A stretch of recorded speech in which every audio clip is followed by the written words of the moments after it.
माहिती असेल, परत आता बघतायच तुम्ही टीव्ही मध्ये आठवडाभर झालं लहान मुलींवरती अत्याचार होत आहेत ना. हा, किती घटना झाल्या आतापर्यंत?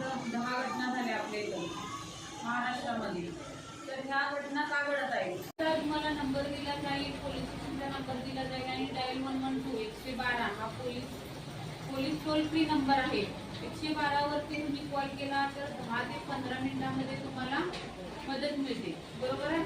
त्यावरती पण महिला का कॉल करतच नाही की बाबा गावात कळलं मी तक्रार दिली तर गुन्हा घालून गप्प बसतात. आपल्या कुटुंबाच्या हातीमध्ये घटना घडलेली होती 2 वर्षापूर्वी. लहान मुलाची आपल्या पाल्याबरोबर बॉन्डिंग म्हणजे तिच्यासोबत अगदी फ्रँकली प्रमाणे राहायला पाहिजे. तुम्ही तिला आता लहानपणापासून सांगायला पाहिजे की कुठे टच केल्यानंतर गुड टच आहे आणि कुठे टच केल्यानंतर बॅड टच आहे.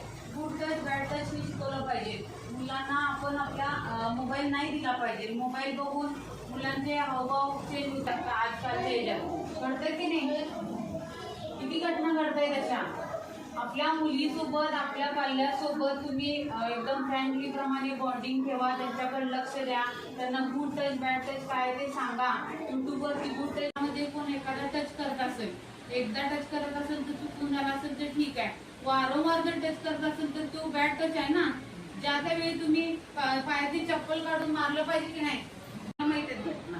आणि आताच्या काळामध्ये ह्या घटना घडत आहेत. त्यामुळे तुम्ही काळजीपूर्वक राहा. आपलं पाल्याकडे लक्ष द्या. त्यांना आउटडोरचे गेम शिकवा चांगले. त्यातली कोण मुलं बोलतात का काय किंवा घाणेरडे हावभाव करणे, असा कुठलाही प्रकार तुमच्या बाबतीत घडत असेल तर घाबरायचं नाही ना. मोठ्याने बोला की घाबरायचं नाही अजिबात. आई बाबांना सांगायचं किंवा शिक्षकांना सांगायचं. हा, लाजायचं. हा, तुमचे आई वडील तुमच्यासाठी कष्ट करतायत ना. कोणासाठी कष्ट करताय? मग तुम्ही काय तर बनलं पाहिजे का नाही? Doctor, engineer, police. हा, बनायचं की नाही?